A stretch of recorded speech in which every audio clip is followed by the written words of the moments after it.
জানিয়ে দেব সর্বশেষ আপডেট বাংলা সংবাদ। শুরুতেই শিরোনাম।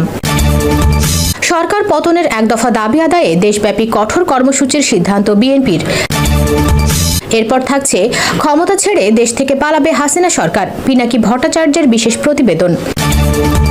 সবশেষে দেখবেন নির্বাচন পরবর্তী নিষেধাজ্ঞা নিয়ে যে পথে হাঁটছে মার্কিন যুক্তরাষ্ট্র, আন্তর্জাতিক আদালতে হাসিনার বিচার। এতক্ষণ শুনছিলেন সংবাদ শিরোনাম, এখন থাকছে বিস্তারিত। বাংলাদেশের গণতান্ত্রিক নির্বাচনী প্রক্রিয়াকে বাধাগ্রস্ত করার জন্য দায়ী বা জড়িত থাকার অভিযোগে বাংলাদেশি কিছু নাগরিকের বিরুদ্ধে ভিসা নিষেধাজ্ঞা দেওয়ার প্রক্রিয়া শুরুর কথা জানিয়েছে যুক্তরাষ্ট্র। যুক্তরাষ্ট্রের পররাষ্ট্র দপ্তর থেকে এক সংবাদ বিজ্ঞপ্তিতে ভিসা নিষেধাজ্ঞা দেওয়ার এই সিদ্ধান্তের কথা জানানো হয়। বিজ্ঞপ্তিতে কারো নাম উল্লেখ করা না হলেও যাদের উপর নিষেধাজ্ঞা দেওয়া হয়েছে তাদের বিষয়ে বলা হয়, এরা বাংলাদেশের বর্তমান ও সাবেক কর্মকর্তা, ক্ষমতাসীন ও বিরোধী রাজনৈতিক দলের সদস্য, আইন শৃঙ্খলা রক্ষাকারী বাহিনীর সদস্য, বিচার বিভাগের সদস্য এবং নিরাপত্তা সংস্থার সদস্য। এবার রিজার্ভ পাচার নিয়ে হাসিনা সরকারকে কড়া বার্তা দিয়েছে মার্কিন স্টেট ডিপার্টমেন্ট। নির্বাচিত কর্মকর্তারা যাতে বাংলাদেশে দুর্নীতির বিষয়ে দেশের আইন মেনে চলেন তা নিশ্চিত করতে সরকারকে আহ্বান জানিয়েছে যুক্তরাষ্ট্র।